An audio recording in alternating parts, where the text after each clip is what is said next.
সন্দেশখালীর পর ভূপতিনগরে এনআইএ আধিকারিকদের ওপর হামলা করার অভিযোগ উঠে আসছে গ্রামবাসীদের বিরুদ্ধে।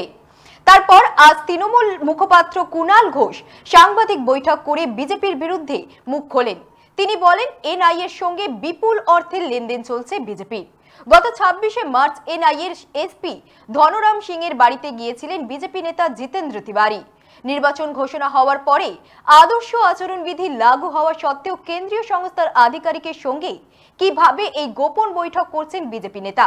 বিজেপির অন্যায়ভাবে কেন্দ্রীয় সংস্থাগুলির অপব্যবহারের সপক্ষে প্রমাণ দিয়ে তদন্তের দাবি করলেন তৃণমূল মুখপাত্র কুণাল ঘোষ। এরই পাল্টা বিজেপি নেতা জিতেন্দ্র তিওয়ারি কি বললেন শুনে নেব। 26শে মার্চ সন্ধে 6:30 এনআইএর এসপি ধনরাম সিং এর নিউ টাউনের বাড়িতে এন্ট্রি নিয়েছিলেন বিজেপি নেতা জিতেন্দ্র তিওয়ারি।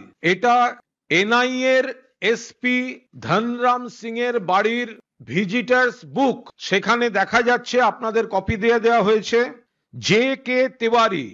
তার অ্যাড্রেস দেওয়া হয়েছে সরস্বতী নিকেতন, 5th ক্যামাক স্ট্রিট, কলকাতা। এটি হচ্ছে জিতেন্দ্র তিওয়ারির মেয়ে পল্লবী তিওয়ারির বাড়ি এবং এই বাড়িটা 5 নম্বর ক্যামাক স্ট্রিটে, যেখানে দুজন সেন্ট্রাল পুলিশের গার্ড সবসময়। জে কে তিওয়ারি এন্ট্রি করেছেন, তিনি ওই হাউজিং এর ফ্ল্যাট নাম্বার J066 এ গেছেন। কটার সময় গেছেন? তিনি গেছেন সন্ধে 6:30। তিনি ছিলেন 7:22 পর্যন্ত। আর যে ফ্ল্যাটটায় গেছেন সেই ফ্ল্যাটটার ঠিকানা হচ্ছে J066। আমরা ওই বাড়ির দলিলটা এবার দেখাচ্ছি। ওই বাড়ির দলিল লিজ রেন্টে আছে। সেখানে মালিকের সঙ্গে এই বাড়ির যিনি বাসিন্দা হিসেবে সই করছেন তিনি হচ্ছেন ধনরাম সিং, DR সিং। অর্থাৎ কি দাঁড়ালো? ইলেকশন ঘোষণার পর বিজেপির নেতা জিতেন তিওয়ারি এনআইএর এসপি ধনরাম সিং এর বাড়িতে গেছেন। কখন ঢুকেছেন? ভোট ঘোষণার পর, আচরণবিধি যখন চলছে তখন ঢুকেছেন। কোথায় ঢুকেছেন? বাড়িতে। অফিসে যাননি, বাড়িতে গেছেন। এবং আমরা স্পষ্টভাবে অভিযোগ করছি যে একটি সাদা প্যাকেটে বিপুল অর্থের লেনদেন হয়েছে। আমরা তদন্ত চাইছি। আমরা পরিষ্কার বলছি, পুলিশকে এর FIR করতে হবে DR সিং এর বিরুদ্ধে। DR সিং, ধনরাম সিং এবং জিতেন তিওয়ারি, তাদের মোবাইল ফোনের লোকেশন প্রমাণ করা হোক, খতিয়ে দেখা হোক, তদন্তে আনা হোক।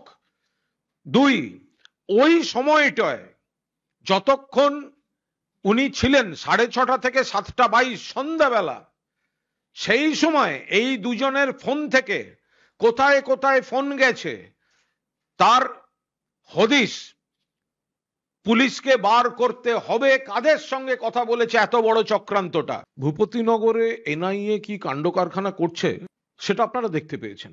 ভোটের আগে উদ্দেশ্য প্রণোদিতভাবে তৃণমূলের বুথ কর্মী, এলাকার নেতা, একদিকে তো শীর্ষ নেতাদের ডিস্টার্ব করা হচ্ছে, MP MLA দের ডিস্টার্ব করা হচ্ছে, কাউন্সিলরদের ডিস্টার্ব করা হচ্ছে এজেন্সি দিয়ে, পাশাপাশি বুথে ফাঁকা করে দেওয়ার জন্য ওরা চাইছে রেফারিকে ম্যানেজ করে, রেফারিকে মাঠে নামিয়ে প্লেয়ার তুলে দিতে হবে। ওরা ফাঁকা মাঠে খেলবে, ফাঁকা মাঠে খেলবে। বারবার বলা হয়েছে সন্দেশখালীর ঘটনার পরেও যে লোকাল পুলিশকে জানিয়ে যাওয়া না। এই যে ভূপতিনগরে গেছে, ঢুকে গেছে 4টের সময়, 5:45 জানাচ্ছে স্থানীয় থানাকে। আরে যেতেও তো সময় লাগবে। মহিলাদের উপর আপত্তিকর কথাবার্তা, আপত্তিকর আচরণ। বিজেপির কথায় এনআইএ এই কাজ করছে, বিজেপির নির্দেশে এনআইএ এই কাজ করছে। জনবিস্ফোরণ কেন? কারণ মানুষ এখন জেনে গেছেন যে বিজেপির ক্যাডার হিসেবে এনআইএ কে ব্যবহার করেছে। এলাকায় আতঙ্ক ছড়াচ্ছে। পুরনো কেস, ভোটের মুখে তারা রেড করতে যাচ্ছে, তারা ধরে আনছে, তারা ভয় দেখাচ্ছে।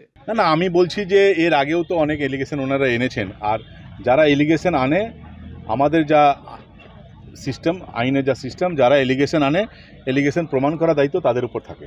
তারা যে এলিগেশন এনেছে তারা প্রমাণ করুক। আর খাম বলতে তারা পয়সাই বোঝা, কী করবেন, এটা তাদের দোষ। তৃণমূল কংগ্রেস যে কোনো খাম, যে কোনো কাগজ দেখলে পয়সাই ভাবে। তো জানি না তারা কোন খামের কথা বলছে, সেটা তারাই বলতে পারবে। এবং টাকা পয়সা লেনদেন, তারা এসব কাজে অভ্যস্ত, তো তারা এসবেই ব্যস্ত থাকে। ওই জন্য সবসময় তারা টাকা পয়সা এসব দেখে যায়, তারা অন্য কিছু বোঝে না। যারা এলিগেশন আনছে, আমাদের দেশে যা নিয়ম, আমাদের দেশে যা আইন, সে আইন মোতাবিক সেই এলিগেশন প্রমাণ করার দায়িত্ব যারা এলিগেশন আনছে তাদের। তারা এলিগেশন প্রমাণ করুন। আপনি কি ধনরাম সিংয়ের নিউ টাউনের বাড়িতে গেছিলেন? আমি বলছি তো যে যারা এই ধরনের এলিগেশন আনছে, এই এলিগেশন প্রমাণ করার দায়িত্ব তাদের। ওই আবাসনের রেজিস্টারে আপনার নাম উল্লেখ রয়েছে। আমি তো বলছি যে আমার নাম কোথাও লিখেছি, সেটা প্রমাণ করে দেখাক। কিন্তু তৃণমূল অভিযোগ করছে আপনি সাদা তৃণমূল কংগ্রেস অভিযোগ তো তৃণমূল কংগ্রেস কোনোদিন বলবে যে বিজেপি লোকেরা ভালো? আজ পর্যন্ত কোনো বিজেপি লোককে ওরা বলেছে যে ভালো? তারা তৃণমূল কংগ্রেস তো অভিযোগই থাকে সবসময়। তারা বাংলার যে আপনার যাওয়ার কথা অস্বীকার করলেও তার ফুটে প্রকাশ আনবে তৃণমূল। আমি বলছি তো যে যারা এলিগেশন আনছে তারা তাদের এলিগেশন প্রমাণ করুক। আমাদের দেশে যা আইন, সে আইনে যারা এলিগেশন আনে সেটা প্রমাণ করার দায়িত্ব তাদের উপরেই বর্তায়। যাদের বিরুদ্ধে এলিগেশন তাদেরকে প্রমাণ, তাহলে রোজ আপনি একটা এলিগেশন আনতে পারেন, আমি সারাদিন আমি নির্দোষ প্রমাণ করে বেড়াবো? তৃণমূল তো বলছে যে, আর তৃণমূল আমার মালিক নাকি? তৃণমূল যেটা বলছে সেটা আমাকে শুনতে হবে। আপনি কালকে বলে দেবেন আপনি চাঁদে গেছিলেন, এবার আমি প্রমাণ করবো আমি চাঁদে যাইনি। যে এলিগেশন আনছে তাদের দায়িত্ব, তারা প্রমাণ করুক তাদের অভিযোগ। আমার এটা দায়িত্ব না। রোজ কিছু না কিছু কেউ বলে যাবে আর সবাইকে আমি এক্সপ্লেনেশন দিতে হবে, এটা হয় নাকি? আর তৃণমূল কি বলছে, পাগলে কিনা বলে, ছাগলে কিনা খায়।